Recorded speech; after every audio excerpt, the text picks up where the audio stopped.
جس طرح میرے والد ڈاکٹر دین محمد بلوچ کو جبری طور پر گمشدگی کا نشانہ بنایا گیا ہے آج سے 15 سال پہلے،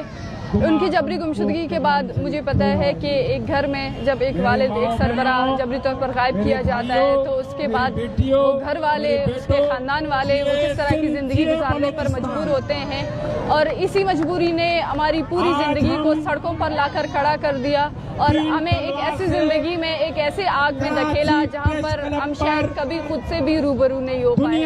یہی جبری گمشدگی ہے جس نے آج نہ صرف بلوچستان کو بلکہ پورے پاکستان میں جتنے بھی اقوام ہیں وہ سب اس کینسر زدہ جو ہے جبری گمشدگیوں کا شکار ہیں اور کوئی بھی اس کے شر سے محفوظ نہیں ہے۔ آج چونکہ 30 اگست جبری گمشدگیوں سے متاثرہ افراد کا عالمی دن ہے، اس دن کے مناسبت سے ہم نے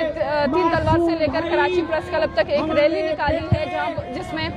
HRCP سمیت جتنے بھی سیاسی، سماجی اور انسانی حقوق کی تنظیمیں ہیں ان سب نے مشترکہ ایک احتجاجی ریلی نکالی، اور ہم سب کا مطالبہ آج کے دن کے حوالے سے یہی ہے کہ اگر ہمارے لوگ اس ریاست کے آئین اور قانون کے مطابق مجرم پائے جاتے ہیں تو انہیں عدالتوں میں لا کر سزا دی جائے، لیکن اس طرح ریاستی جو ہے تشدد کے ذریعے، اس طرح آوازوں کو دبانے سے، اس طرح لوگوں کو جبری طور پر غائب کرنے سے اس مسئلے کا حل نہیں ہے۔ اور ہم اس ادارے کو، ان یونائٹڈ نیشن کو یہ کہنا چاہتے ہیں کہ وہ پاکستان جو کہ اس ریزولوشن کا سگنیٹری ہے وہ اس کا پابند ہے کہ وہ یہ ہیومن رائٹس آرگنائزیشنز کی پامالی نہ کرے، جبکہ وہ متواتر یہ ہیومن رائٹس کی